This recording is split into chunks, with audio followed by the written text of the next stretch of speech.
Hi everyone, you're with Tesla Tom. Thank you for joining us once again on Ludicrous Feed. Well, now that the dust has settled somewhat from that initial excitement around the Model 3 unveiling in Sydney, Melbourne and Brisbane, I can now take a moment to go through my video and break down what I have learned from that experience.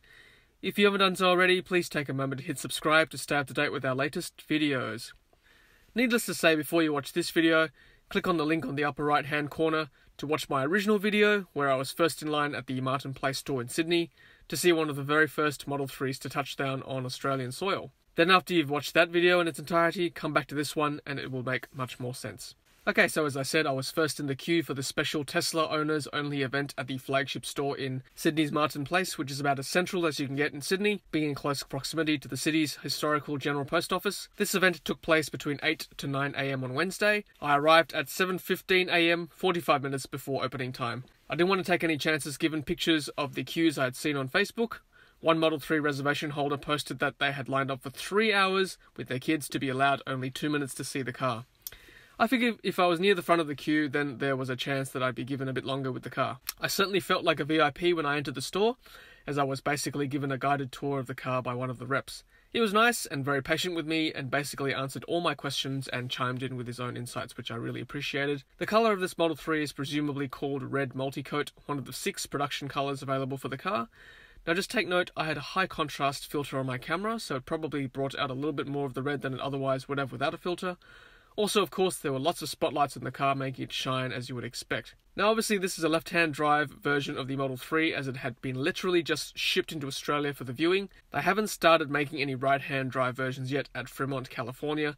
The expectation is that they will start doing so next year in 2019. I had a bit of fun playing with the door handles. I probably made this look harder than it was. It's actually not that hard to open. I'll blame the fact that I had to hold my camera at the same time, making me look slightly more uncoordinated than I am. But it's pretty awesome how it opens. You press one side of the handle to lever up the handle and then pull the other side to open it. Presumably the mechanism is all electronic rather than the door being mechanically open. I think this will be better in the long term for Model 3 drivers rather than the self-presenting handles seen in Model S's, including my own. The S's door handles have been known to fail, and I myself have had to have my front handles replaced under warranty. I think that's a smart move from Tesla to move away from self-presenting handles in the Model 3. Now we move on to what Aussies call the boot, or as it is known in the US, the trunk. I made a comment to the rep that I preferred the hatch-style boot or trunk door of my Model S, and it gave the car more storage space out back.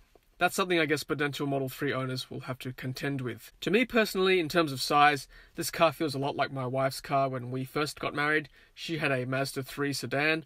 Even the boot or trunk opening feels a lot like the Mazda 3. We still had that car with the birth of our first child, and at the time the trunk space was adequate to store our pram, nappy bags, groceries and various other knickknacks all at once. I think if you've got more than 2 kids, you'd probably want a bit more space, and that's my personal opinion. Still, if you need a car to zip around town if your vocation requires it, then this really is a great car for that purpose. Alright, so on we go to the charge port. As you can see in the video, the rep touched the indicator light and the flap automatically lifted up to reveal the charge port. I didn't get a good chance to test how sturdy that flap was. As you can see, it was only really supported by that thin arm to the left of it. I wasn't game enough to try to break off that flap in front of all the Tesla staff. Not keen to get a life ban from Tesla for the sake of a few views. Pretty cool how the Tesla logo pops up, something for the fanboys and fangirls out there. Now just take note, this is the North American charge port, which is different from our modified Type 2 chargers here in Australia. Obviously when the 3 does eventually ship, it will be fitted for our compatible ports. I asked the rep briefly about whether it would ship with not only the modified Type 2 port, but also with either CharDemo or CCS port, given the NRMA is rolling out tritium V-Fuel charging stations across New South Wales. The V-Fuel chargers have both CharDemo and CCS ports. The electric highway in Queensland also uses tritium. There is already a precedent for this to occur in other markets, namely China, Tesla's biggest market outside the North American continent. The Chinese Teslas have both the standard Tesla charge ports as well as their own native GB standard. The rep wasn't sure, so I didn't press him any further. I'm sure more information will arise as we get closer to the Australian release date. Pretty cool also that all it requires is a soft touch of the indicator light, again for the flap, to gently close it back down onto itself. I cannot stress how cool that is. Alright, so here's the moment that I've been waiting for. I was about to climb into the driver's seat. Now, I make mention of my stature later in the video. I'm not particularly tall, only 5'9", and I was pretty comfortable in there. As you'd expect, the steering wheel position was fully customizable, as you saw with the little multi-directional wheel on the left side of the steering wheel. It's actually quite responsive and precise. The seat position is of course fully customizable as well. The car itself has a very high roof, which I'll come back to later. Then we move on to the center screen. Okay, I'm just going to quickly talk about the lack of instrument cluster behind the steering wheel. Now clearly this is a controversial topic, and at this stage I can't answer that question on whether I could get used to not having the instruments in front of me, but instead all located on the center screen, including the speedometer. Obviously I didn't get to drive the car, but if you're watching this and you are a Model 3 owner, please leave a comment below, and in particular tell us how long it took for you to get used to not having the instrument cluster in front of you. Just from first inspection, because there's no instrument cluster, the dash seems lower than usual, which may actually improve overall visibility. We then ran through the screen itself. If you've been driving a Model S or X before, then the controls are basically the same, but just formatted differently. As you can see, there are settings for basically everything you can think of: lights, display, driving, autopilot, etc, etc. I won't spend too much time on the settings. That's a whole other video's worth of information there. You can also see that the car on the left of screen 2, a schematic of the car itself. If the actual door is open, then on the screen you'll see the door will be open as well. Same with the lights, charge port, trunk, etc. Fairly intuitive there. You'll see that the music slides up from below. I guess that should be easy enough to access. I can't comment on that yet as I didn't spend too long playing with it. The map looks awesome as it does on the S and X. Beats having to look at the little screen when you're unfamiliar with an area. One thing that Tesla is finally getting right is with regards to the amount of storage space in their cars. I've got a very old Model S now, pre-2016, and that is one thing that has frustrated me over the last couple of years, the lack of storage bins. Even the center area where there would normally be a gearbox, my car only has what I call the boat, where things would normally fly around. If you have an old Model S, then you'll know exactly what I'm talking about. So now in the Model 3, we have storage bins and cup holders on every door. We also get cup holders in between the driver and the front passenger, as well as between the two rear passengers with the pull down. Now let's get back to the roof. Now correct me if I'm wrong, but I think all Model 3s come with a fixed pane of glass as the roof.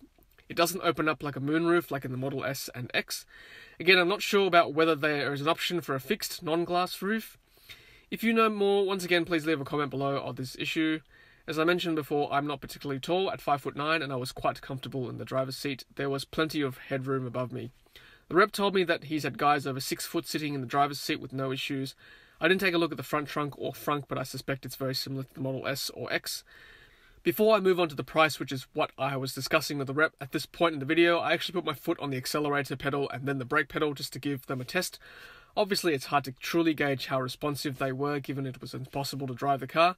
However, when I was reviewing the footage, you'll see that on the right of screen, you'll see the animation of a black square floating around. That is actually how you start the car, apparently. All drivers are given what is known as the hotel keycard, which you place near the center console as indicated in the animation, which then activates the car itself. The hotel keycard is also another way you can unlock the car by placing it near the front door. The other way is by using the Tesla app on your phone. Car keys are so 2015 apparently. So at this point we were politely told to move on to give the next guest a turn in the car. As you see, I fumbled a bit with the door handle as I wasn't sure how to open it. That little button apparently opens the door. Hope there is a mechanical way to open any of the doors in case of an emergency. That'd be something I'll be asking of Tesla when my car is delivered. Just briefly before I discuss pricing, and please keep watching this till the end because I've prepared a nice little slide for you about this important issue. I'll quickly talk about the back of the car. My first impression was that it felt quite cramped when compared to my Model S. There's not a lot of room back there, and I certainly wouldn't be happy taking a long road trip as an adult, and remember, I'm not overly tall or big. It's nice to see the pull down in the middle seat with a couple of cup holders, kind of standard now for most cars, something sorely missing in the original minimalistic Model S's. The back seats come down in a 60-40 split to give you more boot or trunk space for those trips to IKEA.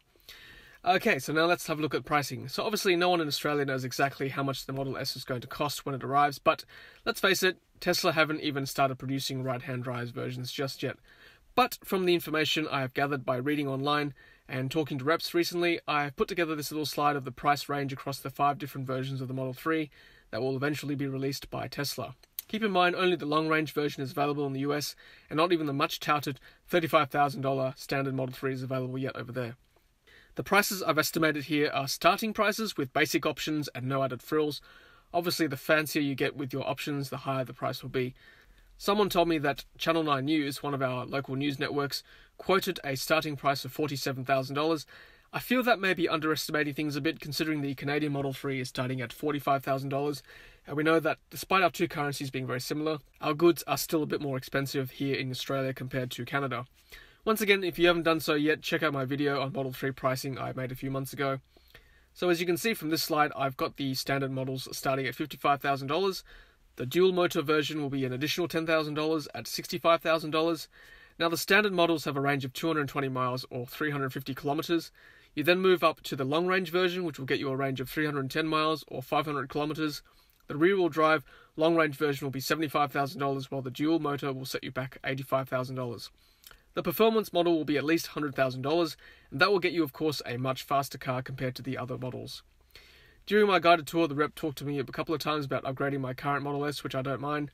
It's always tempting to upgrade to the new model. From his spiel, I gathered that Tesla's sales strategy leading up to the release of the Model 3 in Australia is to get current Model S owners, particularly those with older cars before 2016, to upgrade to brand new or inventory stock Model S's. The justification for this being that the new superchargers being rolled out soon will be able to charge the newer Model S's at a faster rate, but not the older cars. Also, the newer cars have obviously better build quality, and the MCU, which is the center screen, has a better processor and is capable of 4G or LTE internet connectivity. The strategy is then to encourage current Model 3 reservation holders to then buy the used Model S's vacated by the owners who choose to buy brand new Model S's. This becomes an interim car while they are waiting for their Model 3s. This has two benefits. One, they get to experience an electric vehicle a lot sooner, and two, more importantly, they get to jump the queue. That was the most important lesson I learned from my Model 3 viewing that day, was that the current owners get priority when it comes to delivery to reservation holders. That's big news and possibly enough incentive to get into a used Model S for the next couple of years while you are waiting for the Model 3 to arrive, provided you are in the right financial situation, of course. As you saw in my original video, I was quite excited by this information, and I will probably transfer my wife's Model 3 reservation over to my name, that way we can get the car a bit sooner. Alright guys, well that's my retrospective breakdown and analysis of that morning I spent in Tesla, finding out more about the Model 3. A big thank you once again to the rep that showed me around that morning. Great to have his insight into the Model 3. Thank you overall to the Tesla Martin Play Store in Sydney for hosting an excellent event and for the free coffee. Well, hopefully it's a lovely day wherever you are in this world, and as always, happy charging. Thanks for watching, and thanks for being part of the energy revolution.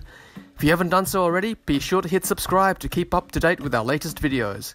If you're about to buy a Tesla, use our promo code on screen to score free unlimited supercharging. Happy charging!